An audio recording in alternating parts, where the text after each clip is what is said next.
2 लोटा जल महादेव जी को चढ़ाने के लिए जाओ, तब 3 चीजें अपने अंदर धारण करना।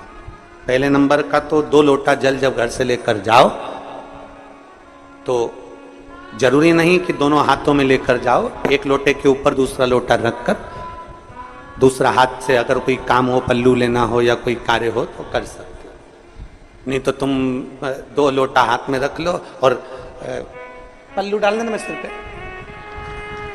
जरा सिर पे पल्लू। अब वो तुम्हारा लोटा हाथ में, बेचारा वो भेरू पल्लू, ठीक है, थोड़ा और खींचो ये बाजू का, तो पल्लू वो भेरू ने और खींचा है, ठीक है, ये पल्लू हमारा मुंडा में दे दो,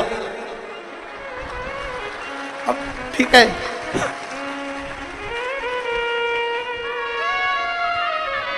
और थोड़ी दूर चली और याद आ गया, ओ बाप, इतने में भेरू ने कहा क्या हो गया, क्या हुआ? वो हमारे फूल माला की पन्नी तो ही रह गई, जरा उठाओ, उठाओ जरा, ये ले, कमर में खोसी दो, खोसी दो, कमर में पन्नी। और कैलाश पर्वत पे जाके रहूंगी, भोले को अपना। अब पति भी के अच्छा शंकर हुआ और अच्छा जल हुआ। निवेदन है, अगर 2 लोटा हाथ में ना तो एक के ऊपर एक लोटा रखकर भगवान की भक्ति धारण करते हुए 3 चीजों में एक चीज जल 2 लोटा, दूसरा श्री शिवाय नमस्तुभ्यम का जाप पूरे सावन के महीने में से कम 5 दिन ऐसे निकालना कि बेलपत्री के पेड़ की छांव में बैठकर हम श्री शिवाय नमस्तुभ्यम की कम से कम 1 माला जरूर कर लें, जरूर। और मान लो अगर बेलपत्री का पेड़ नहीं मिले, तुम्हारे आसपास में नहीं मिले, तो फिर एक काम करना, शंकर जी के मंदिर की बेलपत्र मिली जाए, उसको सिर पे, हमारे यहाँ कहते हैं आंवले के वृक्ष का, जब आंवला नवमी आती है ना, तो आंवला नवमी आती है और आंवले के पेड़ के नीचे जाकर भोजन नहीं कर सकते, आंवले के वृक्ष के नीचे नहीं जा सकते, तो आंवले के वृक्ष की पत्ती को सिर पे रख के भोजन कर लो, तो कहते हैं कि हजारों अश्वमेध यज्ञ के पुण्य के बराबर, भंडारे के बराबर भोजन प्राप्त हो जाता है।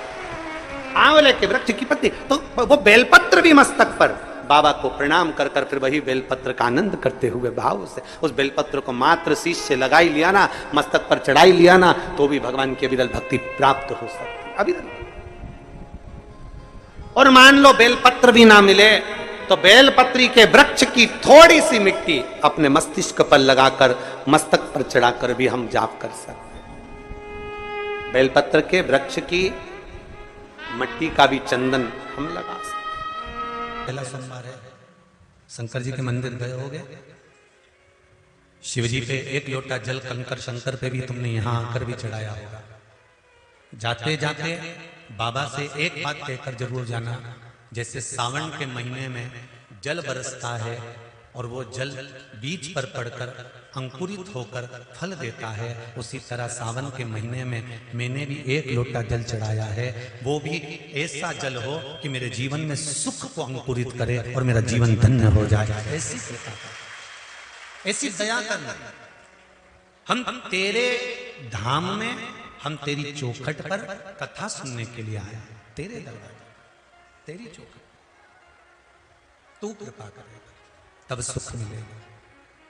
तेरी कृपा बिना न हिले एक भी लेते हैं श्वास, तेरी कृपा से। अगर तेरी उदारता नहीं होती, तेरी कृपा नहीं होती, तेरी करुणा नहीं होती, तो संसार का कोई सुख हमको प्राप्त नहीं होता। संसार का कोई सुख हमें नहीं मिलता। महाराज शिव कथा कर रहा, शंकर जी की कथा कर रहा। जो माताएं श्रावण के सोमवार का व्रत करती हैं वो पशुपति व्रत मत करना। जो श्रावण के सोमवार का व्रत नहीं करती हैं वो पशुपति व्रत कर सकती हैं, उनको पशुपति व्रत करने का मना नहीं। पर यदि श्रावण का व्रत आप पहले से करते आ रहे हो, श्रावण महीने का व्रत करते आ रहे हो, या श्रावण के महीने में तुम सोमवार करते आ रहे हो, तो फिर पशुपति व्रत ना करते हुए इसको 1 महीना, भले 2 हुए हो, 3 हुए हो, 4 हुए हो, रोक दो। फिर अगला जब श्रावण पूर्ण हो जाए फिर जो सोमवार आए फिर चालू कर दो। पर अगर श्रावण का व्रत करते हो तो, और अगर श्रावण का व्रत नहीं करते हो तो पशुपति व्रत चालू है, मना नहीं। श्रावण के महीने में जल चढ़ाने के पात्र 2 कर लो। कितने पात्र कर लो? जम के बोलो जरा। 2 पात्र कर लो, भले 2 हाथ में लेकर मत जाओ, एक के ऊपर एक कलश लेकर जाओ। उसका कारण क्या है? शंकर भगवान ने मां पार्वती के सम्मुख में गंगा का आवाहन करा था। तो गंगा जी ने आकर पूछा था, स्वामी जब पार्वती आपके नजदीक में विराजमान है तो मुझे बुलाने का कारण क्या था? भगवान शंकर कहते हैं, श्रावण का महीना प्रारंभ हो रहा है, जब मेरे ऊपर सृष्टि का भार आएगा तो मुझे गंगा और पार्वती दोनों की जरूरत पड़ेगी। जब घर में विवाह आता है, शादी आती है, कोई फंक्शन आता है, कोई मेहमान आते हैं, तो थोड़ी ड्यूटी बढ़ जाती है। रोज 8 बजे उठते हो, पर शादी रहती है तो कितनी बजे उठना पड़ता है? सुबह 6 बजे 7 बजे। यहाँ पर भी आप रोज अपने घर पर उठते होगे 8 बजे तक, 7 बजे तक, पर यहाँ तो तुम जब सो रहे होगे तो सवेरे कब हो जाती है और रात कब हो जाती है तुम्हें नहीं मालूम पड़ता होगा कि कब रात हो गई कब सुबह हो गई। लोग ढोलक पीटते पीटते पीटते पीटते 11, 12, 1 और तुम्हारी लग गई झपकी और बज गई 3:30, सब लग गए लाइन में नहाने और तुम भी भागी जल्दी से नहाने। अब नहाने भी कहाँ जाएं? तो माता इतनी चतुर, होने का बरसती हो रही है जल की। भगवान भी सोच समझ के पानी गिराता था, 3 बजे से गिराना चालू करता था 6 बजे तक। उस बीच में भगवान को भी मालूम है मिश्रा जी कहाँ से नल आएगा, इसलिए उन्होंने चारों तरफ से पानी गिराया और नहाना के अंदर। बोलो सही है कि गलत है?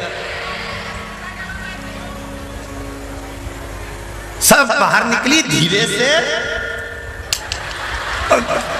इतनी चतुर, राम जी गजब की चतुर चतुर लोग आया है, गजब। पर एक बात कहूंगा, दिल लेकर आए हो, मेरा महादेव भी तुमको दिल से लुटाएगा, ये पक्का है। दिल लेकर आए हो। कल हम जब आप लोगों से मिलने, हमारा नियम है, जो हम जहाँ भी कथा भी करते हैं, चाहे रायसेन करी हो, चाहे सागर करी हो, चाहे जहाँ कथा करते हैं वहाँ रात में जो लोग रुकते हैं उनसे प्रयास रहता है कि थोड़ा मिले। एक नियम बना रखा, भले वो लाख लोग हों, 25,000 हो, 50, और जितने टेंट लगते हैं सब में मिलने का मन करता है। आपसे कल भी मिलने आए थे और कई लोगों की आंख में आंसू भी थे, कई लोगों के हृदय भी नम थे कि हम अब कल चले जाएंगे। पर दुख मत करना, दूसरा कोई स्थान हो वहां से जाओ तो वापिस आने की गारंटी है कि नहीं है, पर यहाँ तो सील और ठप्पे लगाकर भेजता है कि वापिस बुला जाएगा। तो फिर क्या दिक्कत? उसकी आराधना मात्र करिए।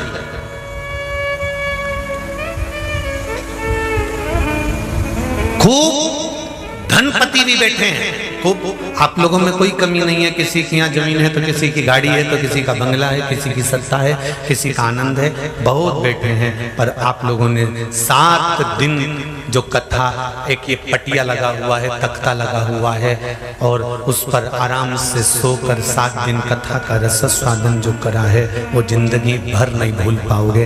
बाबा इतना देगा कि आप लोग उसकी कृपा ही बरसती है।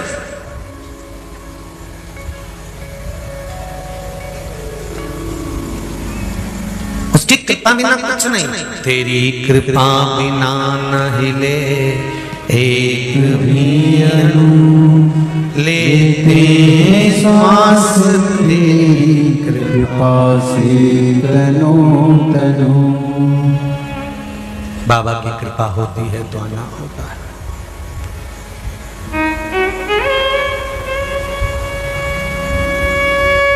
कोई नेपाल से, कोई झारखंड से, कोई उत्तराखंड से, कोई चेन्नई से, ना जाने कहां कहां से पधारे, कोलकाता से शिव का है। पार्थिव शिवलिंग को देख, जैसे पार्थिव बनाने के 3 क्रम है। पार्थिव बनाने के 3 क्रम है। पार्थिव शिवलिंग का जो निर्माण करा जाता है उसके 3 क्रम है। रोग की मुक्ति के लिए अगर पार्थिव बनाया जाता है तो उस मिट्टी में थोड़ा सा जल और थोड़ी सी दुर्वा का पानी उस मिट्टी के अंदर डाला जाता है। अगर कोई बीमारी है, वो बीमारी नहीं जा रही, पार्थिव के 3 क्रम बने।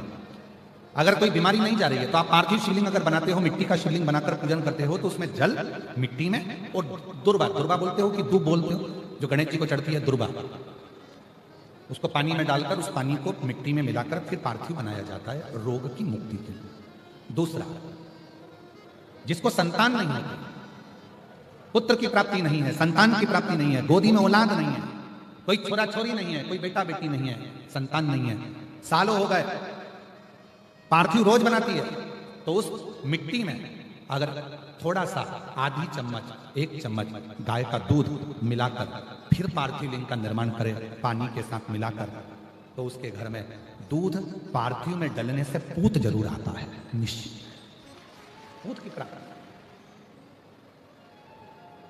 पार्थिव में मिट्टी के अंदर अगर आधी चम्मच भी गाय का दूध डाला, पानी डाला और पार्थिव शिवलिंग का निर्माण करा, जिसकी औलाद नहीं है, तो वो पार्थिव अगर बना रहा है, पार्थिव का निर्माण कर रहा है, उसका नियम है कि हर प्रदोष को, सोमवार को या सोमवार की अष्टमी को या कभी ना कभी उसका मन करता है तो पार्थिव लिंग का निर्माण करता है। अगर पूत नहीं है तो दूध का प्रयोग करे। तो दूध अगर पार्थिव में मिट्टी में डाला जाए, आधी चम्मच, 1 चम्मच, और पानी के साथ मिलाकर जब पार्थिव शिवलिंग का पूजन करते हैं, उसको बनाकर पार्थिव बनाने के बाद जब उसका पूजन करते हैं, तो वो दूध हमारे घर में पूत जरूर देता है।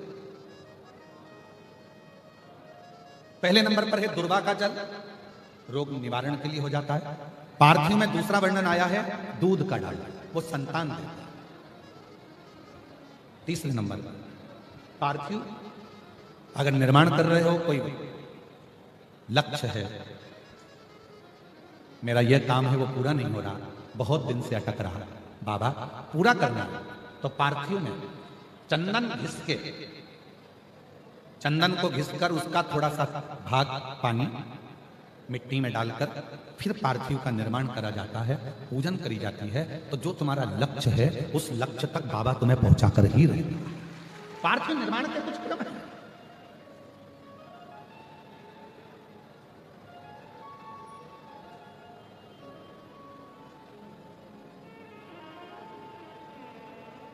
पार्थिव कैसे बनाया जाता है, किस कार्य के लिए बनाया जाता है? कई बेटियां ऐसी हैं, गुरुजी 32 साल की हो गई, शादी नहीं हो रही। गुरुजी लड़का 38 साल का हो गया, शादी नहीं हो रही। गुरुजी 28 साल का हो गया, शादी नहीं हो रही। तो भाई पार्थिव बना रहे हो ना, उसमें थोड़ा सा गाय का घी उस मिट्टी में थोड़ा सा 2 बूंद भी डालोगे तो बहुत है, और पानी से मसकर फिर उसका निर्माण कर फिर पार्थिव की पूजन करिए। कैसे विवाह नहीं होगा? भोले बाबा शादी करा के ही मानेगा। पार्थिव बनाने का नियम है। ऐसा नहीं है कि केवल पानी में मिट्टी को घोल लिया और पार्थिव लिंग का निर्माण कर लिया। हम 1.25 लाख बना रहे हैं, हम 2 लाख बना रहे हैं, हम 5 लाख बना रहे हैं, हम 1 करोड़ बना रहे हैं, हम 20 करोड़ बना रहे हैं। बनाओ, मना नहीं है, पर पार्थिव बनाने के भी अलग अलग नियम है। कौन सी चीज के लिए, किस चीज के लिए पार्थिव बना, किस चीज के लिए पार्थिव?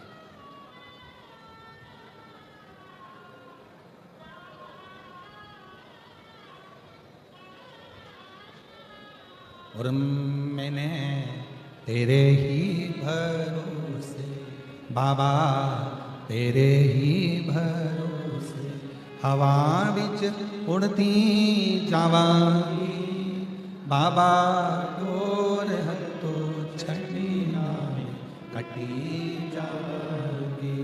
भोले मैं तेरी कदम, शंभू मैं तेरी कदम, हवा बिच उड़ती जावाई बाबा, डोर हथो छड़िया हटी जावाई। भोले मैं तेरी पतन, शंभू मैं तेरी। पार्थिव का निर्माण अलग अलग क्रम है पार्थिव के। उस पार्थिव को बनाना कैसे है, निर्माण कैसे, अगर बन सका तो एक बार यदि हमारे स्मरण में रहा और याद रहा तो एक कथा पार्थिव निर्माण पर ही करें। कि पार्थिव का निर्माण किस किस वस्तु से, किस किस चीज से हो सकता और किस किस कामना से हो सकता।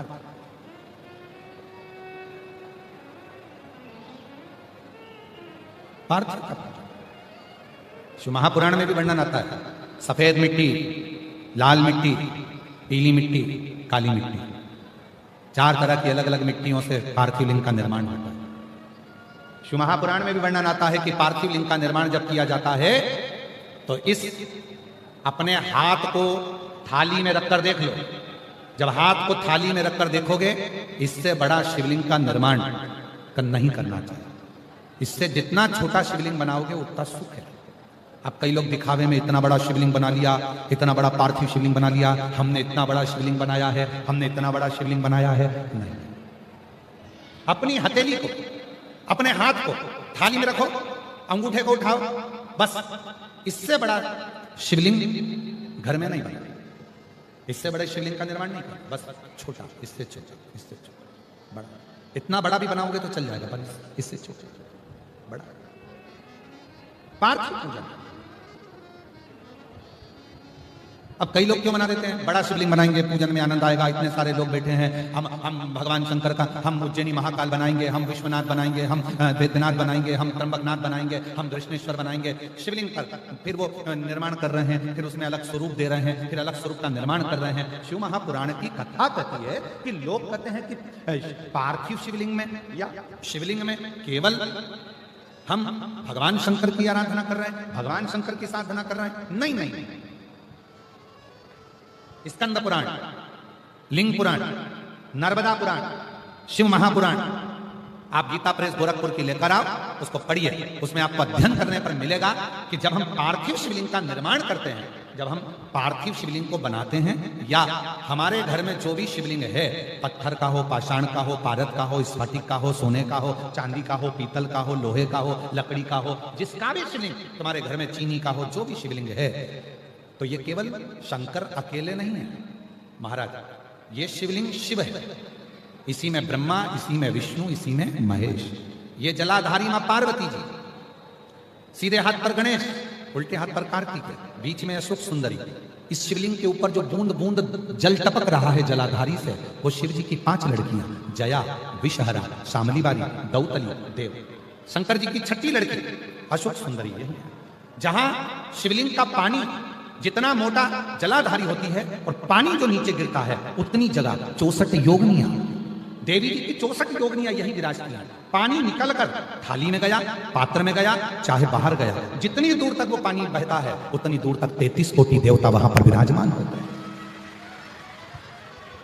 भगवान शंकर का जो शिवलिंग है, उस शिवलिंग के सबसे ऊपर का जो भाग है वो अष्टसिद्धि, शिवलिंग के मध्य का जो भाग है नवनिधि।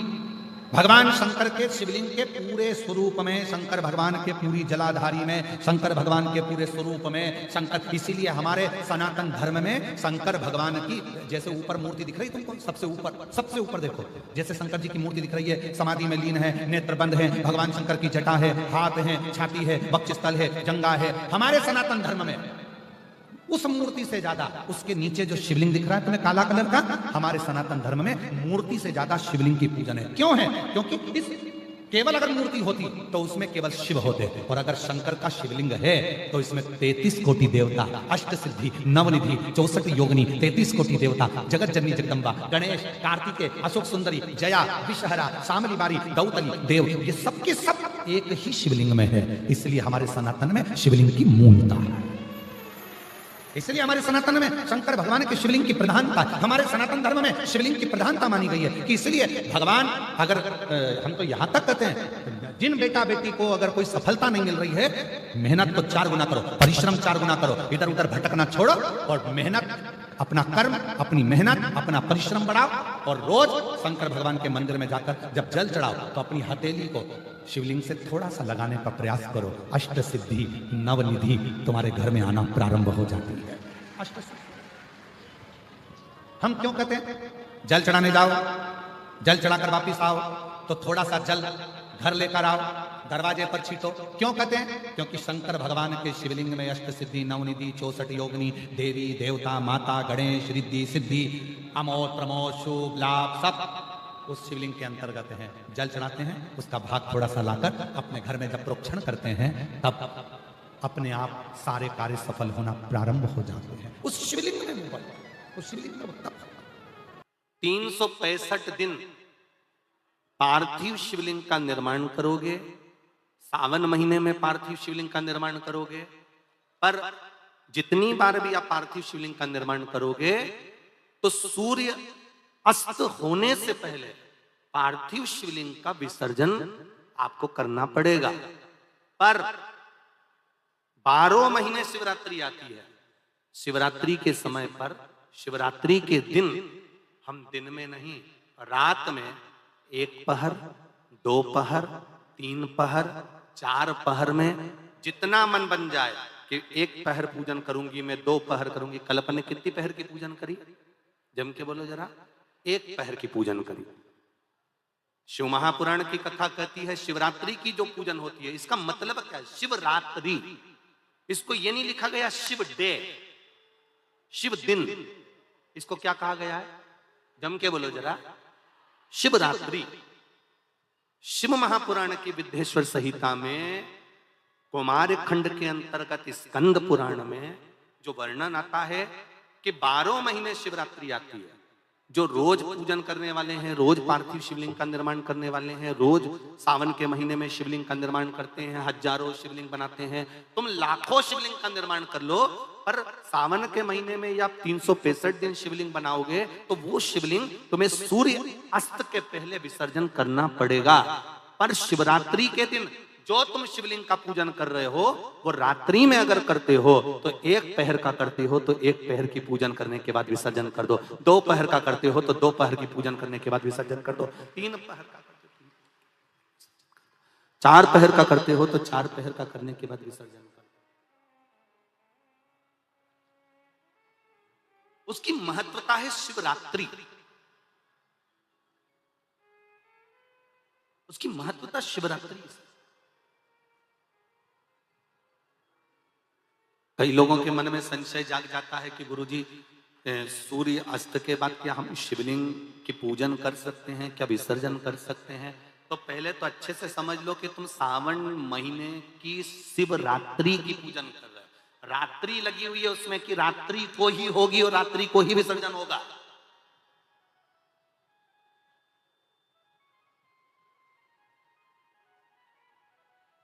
और जो नी पढ़ा लिखा हो तो गीता प्रेस गोरखपुर की जो पंडित प्रदीप मिश्रा जी पोथी पढ़ते हैं उसको लिया, उसका नंबर देखकर और उसका स्मरण करना प्रारंभ करो कि हम 365 दिन अगर शिवलिंग का निर्माण करते हैं तो वो शिवलिंग का निर्माण हम दिन में कर दिन में विसर्जन कर सकते हैं। पर शिवरात्रि की पूजन करें तो रात्रि को भी शिवलिंग का निर्माण कर पार्थिव पूजन करने के बाद हम बाबा देवाधिदेव महादेव से रात भर चाहे तो 1 पहर, चाहे तो 2 पहर, चाहे तो 3 पहर, चाहे तो 4 पहर, कैसा भी पूजन कर सकते हैं, किसी भी रूप में।